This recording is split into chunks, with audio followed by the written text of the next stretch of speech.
اشرح لي صدري ويسر لي أمري واحلل عقدة من لساني يفقهوا قولي سبحانك لا علم لنا إلا ما علمتنا إنك أنت العليم الحكيم اللهم أخرجنا من ظلمات الوهم وأكرمنا بنور الفهم وافتح علينا بمعرفة العلم وسهل أخلاقنا بالحلم واجعلنا ممن يستمعون القول فيتبعون أحسنه اللهم آت نفوسنا تقواها وزكها أنت خير من زكاها أنت وليها ومولاها اللهم أرنا الحق حقا وارزقنا اتباعه وأرنا الباطل باطلا وارزقنا اجتنابه اللهم انفعنا بما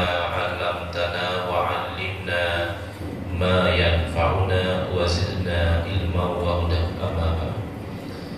Alhamdulillah muslimin muslimat, hadirin hadirat yang saya hormati,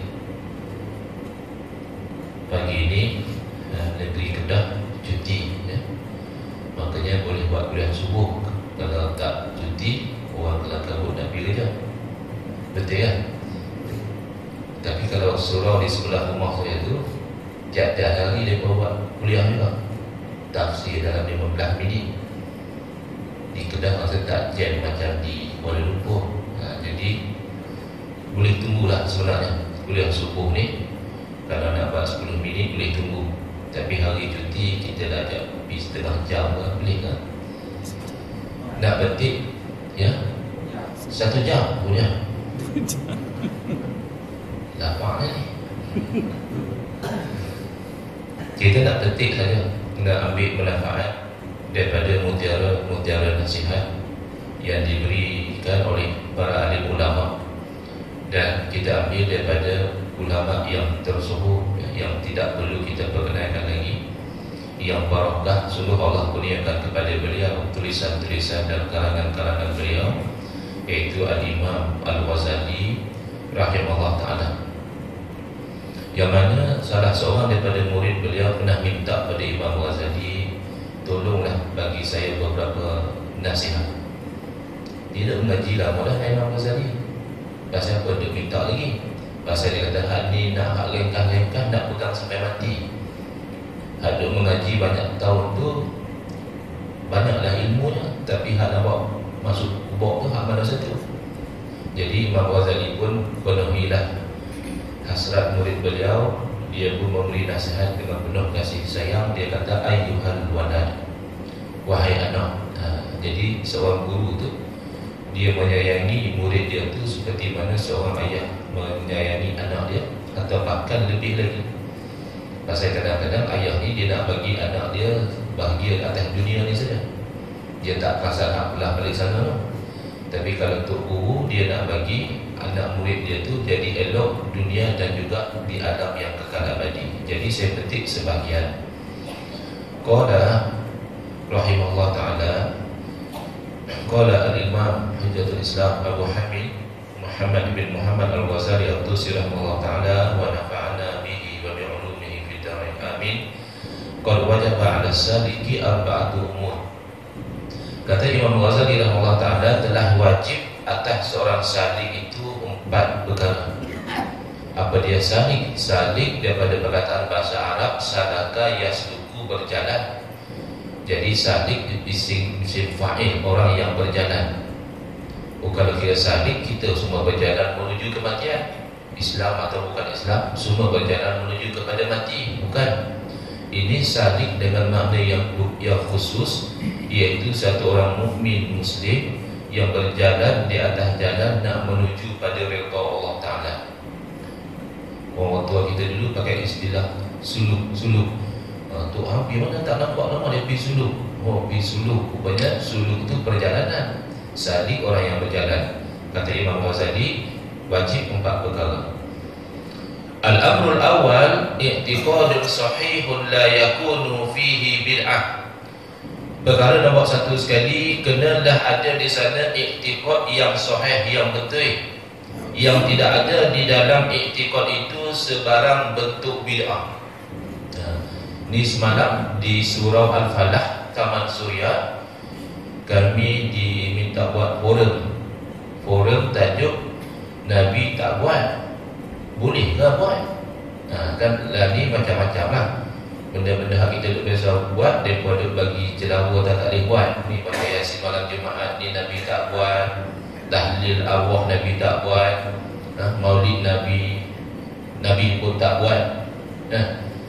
Jadi semalam berbincang, rupanya para ulama membahagikan bid'ah itu secara umum kepada dua. Saya petik kalang ulama salaf, ulama daripada generasi tabi'in yang mengaji dengan anak murid kepada orang yang pernah mengaji dengan Nabi SAW, iaitu Al-Imam Muhammad Ibn Idris Asy-Syafi'i rahimahullah ta'ala, kita kenali sebagai Imam Syafi'i. Imam Syafi'i bagi tahu al-bid'atu bid'atan. Benda bid'ah, benda baru hak tak ada dulu-dulu ni dua jenis, mahmudatun wa mazmumah. Satu jenis terpuji maknanya elok lah. Wa mazmumah, satu jenis lagi terkeji, maknanya tak elok. Oh, lagu tu habis hak mana elok, hak mana tak elok. Kata Imam Syafi'i, fama wafaqas sunnata fahuwa mahmud. Mana perkara bid'ah, perkara baru yang selari dengan sunnah, cara dan ajaran Nabi, hak tu terpuji. Walaupun zaman Nabi tak ada, tapi bila kita timbang dengan neraca hukum, elok, sesuai, hak tu terpuji, kata Imam Syafi'i. Wa ma khalafaha fahuwa mazmum. Dan mana-mana perkara bid'ah yang bercanggah dengan sunnah ajaran Nabi, hak tu terkeji. Tapi kalau dalam perkara aqidah, perkara keyakinan, ada ke bid'ah yang hasanah, ada ke bid'ah yang terpuji. Sebab takrif bid'ah ni benda baru. Dulu tak lagu tu lah, baru lagu macam tadi lah kita ceramah pakai mikrofon, bid'ah lah ni. Pasal zaman dulu ceramahnya mana ada mikrofon, manusia tak cipta mikrofon lagi. Lagi ni bid'ah terbaru, ceramah diperpirakkan macam ni. Handphone atas stand ni, kita reverse 20 tahun dulu tak biasa tengok. Namanya bid'ah lah, benda baru. Tapi bercanggah tak dengan syarak, tak bercanggah pun takkan nak bagi orang lain boleh dengar sama, kita rakam, tak bercanggah, tak apa. Tapi kalau akidah, kita kata bid'ah dalam akidah, bermakna akidah kita itu tak sama dengan akidah Nabi SAW, barulah namanya bid'ah. Kalau akidah kita itu memang macam akidah Nabi SAW, itu tidak bid'ah.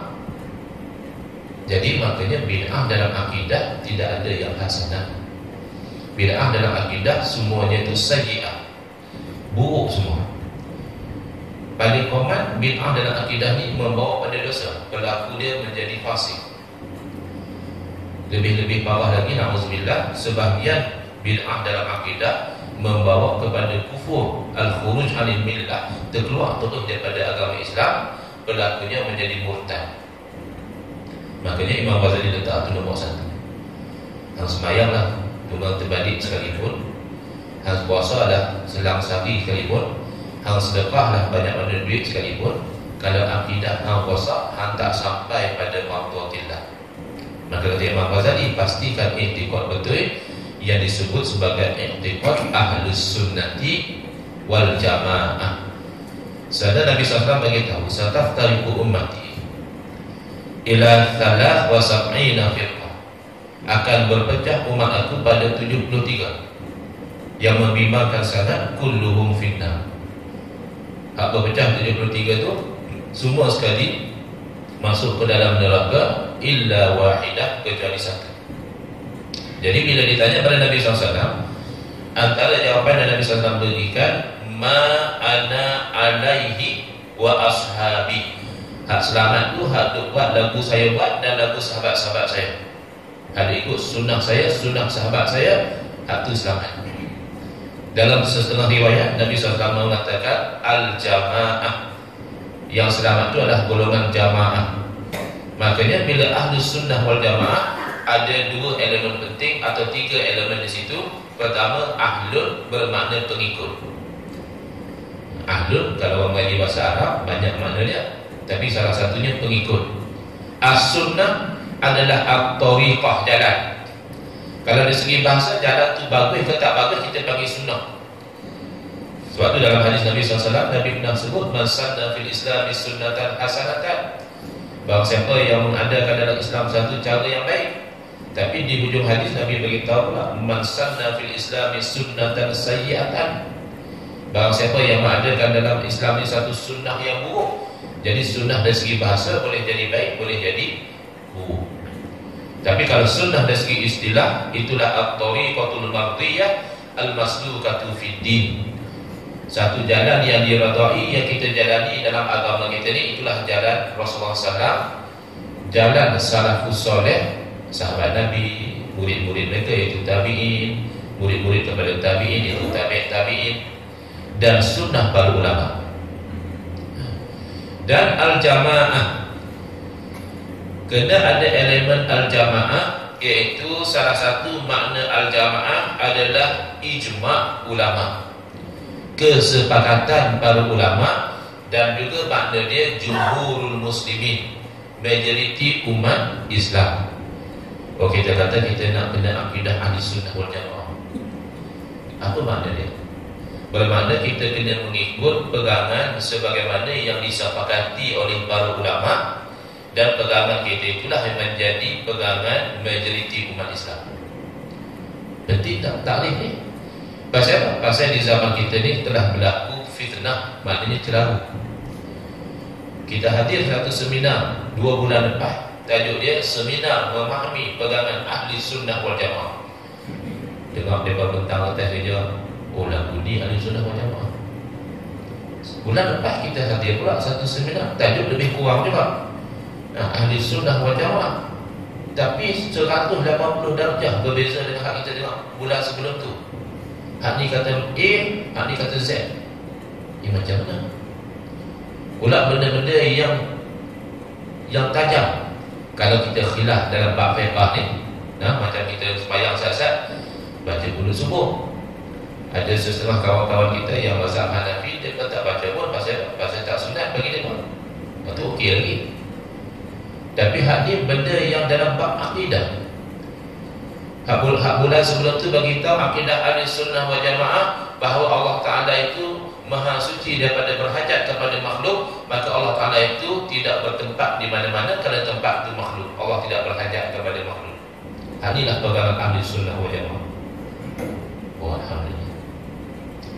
Main seminar hak terbaru ni pula dia kata pegangan ahli sunnah wal jamaah, wajib kita itu mengisbatkan Allah Ta'ala itu duduk di atas arasy. Siapa yang kata Allah tidak duduk atas arasy, dia telah kufur dengan ayat Quran. Halal darah dia boleh dibunuh. Macam mana pula? Makanya penting kita memahami takrif itu dalam kehidupan kita. Mana-mana golongan, mana-mana orang mendakwa dia adalah ahli sunnah wal jamaah, wajib dia membuktikan bahawa dia mengikut kepada ijma' ulama. Kalau dia bawa lagu yang melanggar ijma' ulama, maka dakwaan ahli sunnah wal jamaah dia palsu. Yang kedua, dia berpegang dengan pegangan majoriti umat Islam. Lalu bawa pula ayat, dia kata tak, kalau kita minoriti, tanda kita betul. Sebab dalam Quran Allah berfirman, wa qalilun min ibadiyas syakur, sedikit daripada kalangan hamba-hambaku yang bersyukur. Tengok, yang dalam Quran Allah puji yang sedikit. Dalam hadis Nabi SAW bersabda, bada al-islamu ghariba wa sayaudu kama bada'a ghariba fatuba lil ghuraba. Islam bermula dalam keadaan dagang, maksudnya tak ramai, dan nanti Islam akan kembali sebagaimana ia bermula, tak ramai juga. Fatuba lil ghuraba, maka bertuah, beruntunglah golongan yang tak ramai.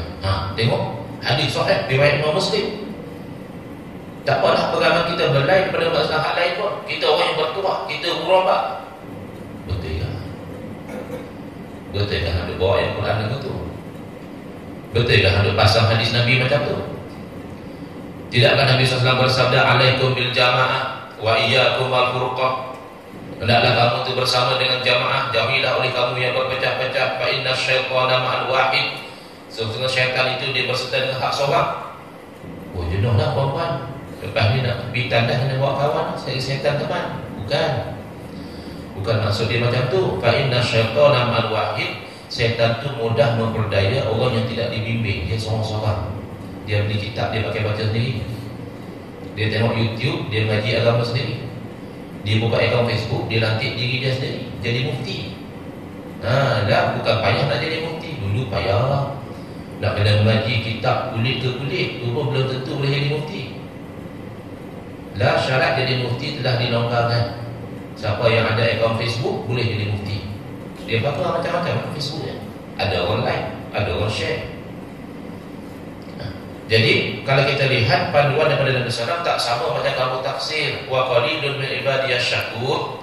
Sedikit daripada kalangan hamba-hambaku yang bersyukur, kata para ulama. Bersyukur di situ bermakna menggunakan nikmat Allah untuk beribadah kepada Allah. Itu bersyukur. Tak ramai lah. Walaupun dia kata dia bersyukur, naik satu orang perempuan cantik, seksi, lawa, pegang mikrofon, dia kata saya bersyukur kepada Allah kerana pada hari ini saya dinobatkan sebagai juara pertandingan Ratu Cantik pakaian renang. Bersyukur apa? Tapi pakai sepeda tak bentai tu hang kata bersyukur pula. Tak bersyukur lah tu, hang menggunakan nikmat kecantikan yang Allah Ta'ala kurniakan untuk buat maksiat. Jadi yang menggunakan nikmat Allah bagi ini untuk taat, kata Allah Ta'ala tak ramai. Tak payah tengok jauh lah. Perlawanan bola sepak dengan majlis ilmu agak mana ramai. Orang sini kata jangan bohong. Jangan bohong. Dah tahu mana ramai, saya kenal dah. Masa tu kuliah bulanan saya di Shah Alam. Saya main itu lain pada lain, penuh masjid. Nak parking pun susah. Tapi sebab saya dah biasa kuliah di situ, saya doa. Alhamdulillah agakkan saya betul. Lepas mayang ba'diyah kurang lebih clear masjid. Bukanlah clear terus hak muka-muka regular tu ada lah satu saat. Habis hak lain penuh sampai ke belakang. Pergi mana? Pergi sebelah masjid, sebelah stadium Shah Alam. Malam tu Selangor lawan Singapura. Wa qalilun min ibadiyasy syakur. Sedikit daripada kalangan hamba-Ku yang beribadah, yang iktikaf, yang baca Quran, yang dengar majlis ilmu. Ramai lebih seronok dengan hiburan dan sukan. Baru ni nampak hijab kuning, turun ramai. InsyaAllah. Menang tak tahu, tak ikut. Jadi ayat tak ada kena-mengena nak katakan hamba sikit, hamba betul. Ayat cuma nak hamba yang beribadah tu tak ramai. Malah dalam kehidupan kita, majority time kita ibadah ke buat kerja lain. Kita sendiri ni, jangan banding dengan orang lain. Tidur sajalah panjang. Tu tidur dia kata tak jauh tidur masa bila subuh lagi, jadi 8 jam setengah. Jadi nak kata kerja ibadah ni sikit. Itu maksud ayat Quran. Demikian hadis Nabi SAW. Islam bermula tak ramai, bermakna berbanding dengan bukan Islam. Nabi SAW kan bawa Islam baginda seorang-seorang. Beriman dengan baginda isteri baginda, beriman dengan baginda sahabat baik baginda, beriman dengan baginda sepupu baginda, beriman, akhirnya jadi ramai umat Islam. Wa sayaudu kama bada'a ghariba, dan akan kembali umat Islam sebagaimana ia bermula tak ramai. Pasal apa? Pasal diuji. Fitnah yang paling besar lagi namanya fitnatul Dajjal. Hebat. Diuji dengan Dajjal. Dajjal itu dia boleh menumbuhkan tanam-tanaman, dia boleh menurunkan hujan, dan malah dia boleh menghidupkan orang mati. Itu macam mana tak ada sikit orang Islam. Lah kita baru diuji dengan orang kepiah tajam, serban besar, berjubah. Dia mengaku ahli tarikat, dia mengaku ahli zikir, dia dah pergi jual sana sini, kita dah terpedaya lah. Padahal ajaran dia bercamah dengan Islam. Bukan kita anti zikir tarikat dah, biar betul ya. Kita dah boleh terpedaya kalau satu orang tu petah berpidato. Kita duk percaya dan dia cakap macam mana dengan Dajjal tu. Maka pada ketika itu ya'udu kama bada'a ghariba, kembalilah Islam sebagaimana ia bermula tak ramai. Bukan macam apa pada kata kononnya sikit betul. Itu bercanggah dengan hadis Nabi SAW. Nabi bersabda faman syazza ila nar. Bahawa siapa yang ganjil berlain daripada umat Islam hak lain, selagi dia juga akan terasing dalam neraka. Dan Nabi SAW bersabda lagi, Inna Allah la yajma'u ummati ala dhalalah. Sesungguhnya Allah Ta'ala tidak akan menghimpunkan umat aku di atas kesesatan. Jadi kalau ulama dah ijma' itu confirm tak sesat. Tiba-tiba hang dilanggar pula ijma' ulama, bermakna hang meletakkan diri hang tu pada posisi sesat. Nabi SAW maksum. Apa makna maksum? Terpelihara daripada dosa dan kesalahan. Kita umat Nabi maksum tak? Kita umat Nabi tak maksum. Tapi ada juga masa dan ketika kita umat Nabi pun maksum, dipelihara oleh Allah Ta'ala. Bila kita sepakat dengan jaminan daripada Nabi SAW, Allah tidak akan menghimpunkan umat aku di atas kesesatan. Jadi itu yang pertama. Yang kedua, ikut sunnah. Itu elemen jamaah selesai. Nak kena buktikan ikut sunnah. Ikut sunnah Nabi SAW, ikut sunnah salafus soleh, ikut sunnah para ulama. Kenapa ikut sunnah Nabi? Jelas, atiullah wa atiur rasul. Taat kepada Allah, taat kepada Rasul. Kenapa ikut sunnah salafus soleh? Sebab mereka itulah yang paling faham ajaran Nabi SAW. Kita kata aku nak ikut Nabi, aku nak hidup gaya Nabi, tapi kita tak jumpa pun dengan Nabi SAW. Dari 3 generasi awal inilah sanad kita. Khairul quruni qarni, summal ladzina yalunahum, summal ladzina yalunahum. Sebaik-baik kurun aku, kemudian yang melepasi mereka itu, kemudian yang menyusuli mereka itu. Makanya kebanyakan ulama mengatakan inilah 3 kurun terbaik. Dan kena ikutlah cara mereka. Habis nak ikut sunnah para ulama, pasal apa pula? Pasal al-ulama'u warasatul anbiya. Kerana ulama itu adalah pewaris Nabi. Wa innal anbiya lam yuwarisu dinaran wala dirham. Nabi-nabi bukan mewariskan dinar dirham, duit ringgit dah. Innama warasul ilma. Hanya saja para nabi mewariskan ilmu. Siapa ambil ke harta saka Nabi ni? Ulama lah. Makanya kalau nak ikut Nabi, kenalah ikut ulama, pewaris dia. Ni dah jadi cara. Ikut Nabi SAW daripada Quran ayat. Kalau Nabi tak buat, tak usah buat. Itu kan makna ikut sunnah Nabi. Kalau hamba kata lagu tu, bermakna hamba tak faham sunnah Nabi. Sunnah Nabi SAW ini secara umum jalan, cara dan pegangan Nabi. Itu secara umum. Secara terperinci, itulah dinamakan perbuatan-perbuatan Nabi sunnah fi'liyah, sunnah perbuatan. Pertuturan Nabi SAW sunnah qauliyah, sunnah percakapan. Dan malah diamnya Nabi SAW juga adalah sunnah, namanya sunnah takririyah, sunnah periktirafan. Ada orang buat satu benda di hadapan Nabi SAW, Nabi tengok, Nabi tak komen apa pun, itu maknanya sunnah. Pasal apa? Pasal kita boleh faham bila Nabi diam, benda itu tidak haram. Pasal kalau haram, nescaya Nabi akan larang. Jadi sunnah Nabi itu bila diperincikan ada 3. Dan secara meluas sunnah Nabi merangkumi semua sumber hukum syarak. Hukum-hukum yang kita nak kata hak ni wajib, hak ni sunat, hak ni harus, hak ni makruh, hak ni haram, kita tahu dia mana-mana. Mana hang tahu hak ni wajib, mana hang tahu kata hak ni haram, daripada sumber lah. Sumber nombor 1 sekali Al-Quran, nombor 2 sunnah, nombor 3 ijma', kesepakatan ulama, nombor 4 qiyas. Qiyas apa dia? Qiyas istawa qiyas. Ada satu kolej Islam apa tak tahu, qiyas juga. Qiyas ni kita pakai satu hukum yang telah ada dalil khusus dalam Quran, dalam hadis, kepada satu perkara lain yang tak ada dalil khusus. Pasal apa hampir pakai? Pasal dia ada persamaan dari segi asas hukumnya. Contoh, apa hukum minum arak? Minum wine Arab. Hak tu insya-Allah tanya Cina boleh tahu jawab. Tanya Hindu boleh tahu hukum minum arak di sisi orang Islam haram. Ada dalil tak haram minum arak ni? Ada banyak sangat dah. Dalam Quran ada, dalam hadis ada. Allah berfirman, innamal khamru wal maisiru wal ansabu wal azlamu rijsun min amali syaitan fajtanibu. Arak, judi, bertemu nasib, sembah berhala, ini semua kerja kotor daripada kerjaan syaitan, maka hendaklah hamba jauhi. Maknanya haram. Apa hukum minum air itu? Nah, tuan-tuan biasa minum, saya tak biasa minum. Tapi orang Kedah juga lah, kawan-kawan sebelah Kedah mereka cerita kat saya, mereka kata Ustaz, ayat betul ni 2 jenis. Jadi hak nombor 1 tu, hak tu tak ada apa, hak tu mereka rubuh daun 2-3 helai. Hak tu kalau Ustaz minum fresh, Ustaz nak driving ke, nak apa, kalau kerja bendang. Tapi hak jadi nombor 2 tu jangan Ustaz. Dia buat tumbuk ubat nyamuk, dia buat tumbuk Panadol, kadang-kadang dia buat tai lembu dalam tu, dia buat perang. Hak tu kalau minum hilang cair. Minum air ketum ini nombor 2 ni boleh bersembang dengan tiap. Jumpa tiang tanya, "Weh hang babak, lama tak jumpa, awak senang sombong hang, sombong ke tiang." Macam mana boleh cakap dengan tiang? Hilang akal. Apa hukum minum air ketum jadi nombor 2 ni? Kalau minum hilang akal, apa hukumnya? Haram. Mana dalil? Kias pula.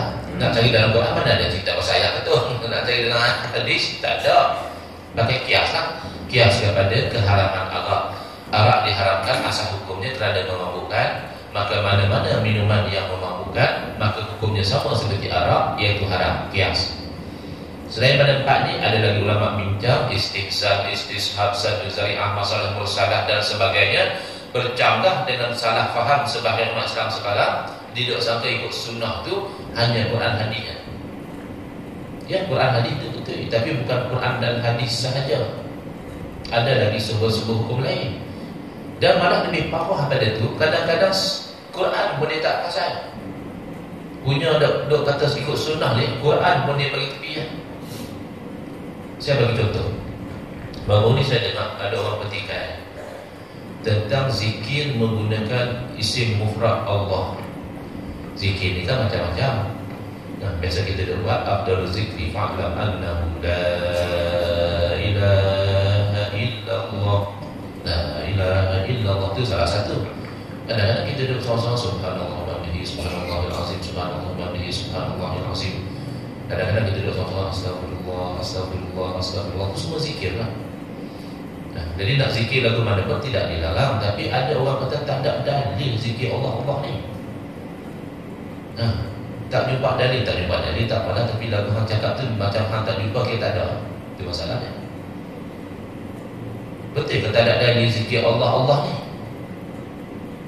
Tidakkah dalam Al-Quran Allah Ta'ala berfirman, "Wadhkurullaha dzikran katsira."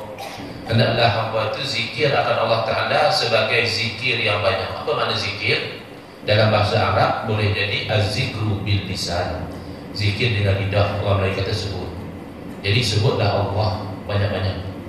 Atau boleh jadi az-zikru bil qalbi, zikir dengan hati, orang kita kata ingat. Jadi ingatlah Allah banyak-banyak. Dua-dua tu disuruh.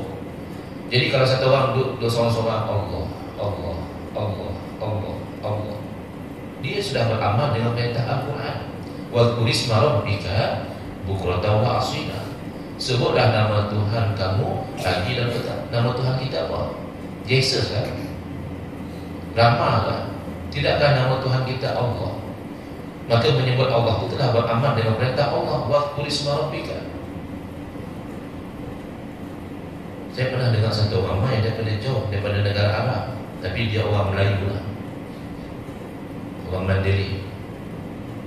Dia main cuma nak habaq kata zikir Allah ni tak betul.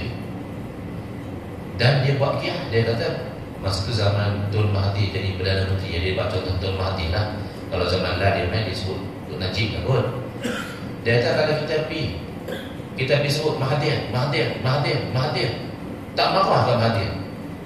Jadi kalau kita sebut Allah tu marahlah Allah Ta'ala. Oh lah betul kan?